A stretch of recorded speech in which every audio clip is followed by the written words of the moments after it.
नमस्कार. मी मोजणीवाला.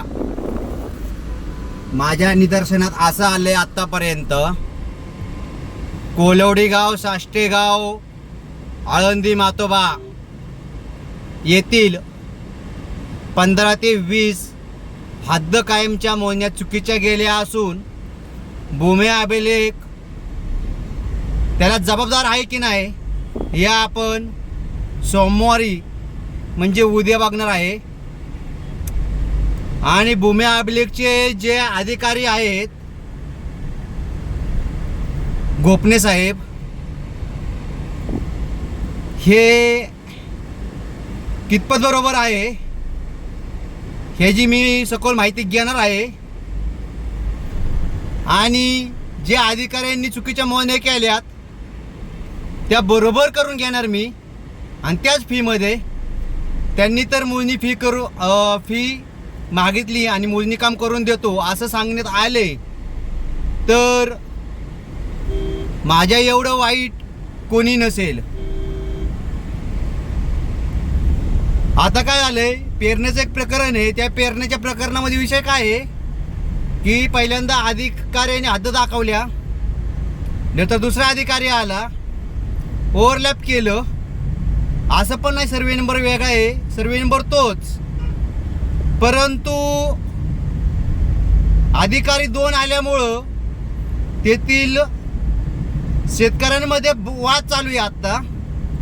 आणि माहिती अधिकारामध्ये आम्ही प्रकरण काढून घेतले. ते माहिती अधिकार असं समोर येतं आहे की जे पहिलं काम होतं ते काम करेक्ट होतं आणि दुसरं काम होतं.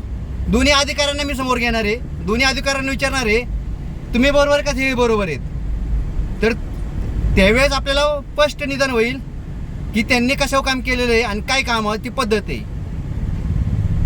भूमी अभिलेखचा हा बोंगळ कारभार लवकर चव्हाट्यावर आपण आणणार आहे. म्हणजे तिकडं पैसा तिकडं अधिकारी, हे खरं आहे. आपण आणि एक चंद्रशेखर साहेब, तुम्हाला पण एक प्रश्न आहे माझं काय चुकत असेल तर मी पहिल्यांदा आपली माफी मागतो. माझ्याहून तुम्ही वरिष्ठ आहेत आणि तुम्ही राज्याचे मंत्री आहेत. तुम्ही जे निर्णय घेताय ते चांगले घेताय, परंतु जे तुमचे फेरफार आहेत, फाळणीचे नकाशे आहेत, ते तुम्ही पहिल्यांदा दुरुस्त करून घ्या.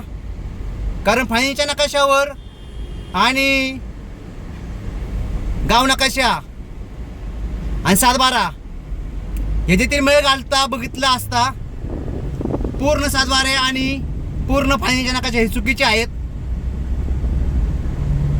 बावनकुळे साहेबांना फक्त एकच विनंती आहे की तुम्ही महसूल खात्याचे मंत्री आहेत आणि तुम्ही जे निर्णय घेताय ते अतिशय चांगले आणि उत्कृष्ट आहेत. परंतु माझं एकच म्हणणं आहे की तुम्ही फाळणीचा नकाशा हा दुरुस्त करून घ्यावा. आणि तुमच्याकडं बऱ्यापैकी रेकॉर्ड नाही आहे तर ते रेकॉर्ड तहसीलदार कार्यालय किंवा ग्रामपंचायतमध्ये किंवा कुठेही असू द्या, त्याची एक प्रत आपल्याकडे घ्यावी.